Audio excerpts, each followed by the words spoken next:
tahun pengambilan keputusan. Dan kita tahu pengambilan keputusan ada konsekuensi, ada resiko. Contoh yang paling klasik dalam hal ini tentang 3 orang muda yang diambil dari keluarganya dari Yudea, lalu kemudian masuk ke dalam kerajaan Babilonia. Dan di sana nama mereka diganti. Asalnya Hanania, Misael, Azaria, diganti Sadrak, Mesak, Abednego. Yang nama pertama, nama daripada nama Tuhan ya, ada Yah di situ, ada El. Itu nama Allah Israel.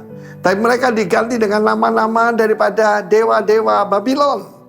Dunia ini ingin membabilonkan kita. Ada New World Order di depan kita. Dan ketika itu patung yang dilihat dalam mimpi itu sengaja dibuat. Ya, itu suatu profetik yang luar biasa yang berlaku secara ajaib tentang kerajaan-kerajaan di bumi ini. Tetapi saudaraku, itu dipakai untuk, yaitu saudaraku, untuk penyembahan. Di mana-mana di seluruh dunia ada orang tanya, Pak, itu patung-patung yang dibangun itu buat apa? Akan tiba waktunya dipakai, dipaksa kita orang percaya untuk menyembah. Ada begitu macam, mungkin bukan patung, tetapi juga ide atau kebudayaan apapun yang bertentangan firman Allah. Kita belajar 3 anak muda ini. Pada saat itu hanya mereka yang berdiri, yang lain sujud menyembah ketakutan. Karena barang siapa tidak menyembah, ketika mendengar bunyi seruling, serdam, gambus, kecapi, mereka akan dimasukkan, dilemparkan dalam lautan yang yaitu perapian. Itu gambaran Gehenna. Ya, saudara yang kasih Tuhan, kita tahu bagaimana Gehenna ataupun yaitu neraka tidak diciptakan untuk manusia, tapi untuk iblis dan para pengikutnya. Dan firman Allah berkata, ketika mereka berdiri, hidup ini harus berani berbeda. Ya, kalau film lucu itu agak lain kau, jangan takut. Kita jangan takut untuk berbeda. Dan satu mereka diancam.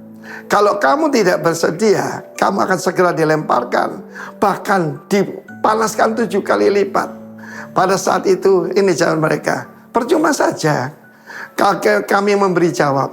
Allah yang kami sembah, yang namanya YHWH itu, sanggup melepaskan kami. Tapi jikalau tidak, although, meskipun tidak, sekalipun tidak, walaupun tidak, kami tidak akan menyembah. Perkataan tidak akan itu penting. Firman Allah berkata akan tiba penganiayaan kepada umat Tuhan. Tapi yang bertahan sampai akhir, kita perlu ketekunan, kita perlu keteguhan hati.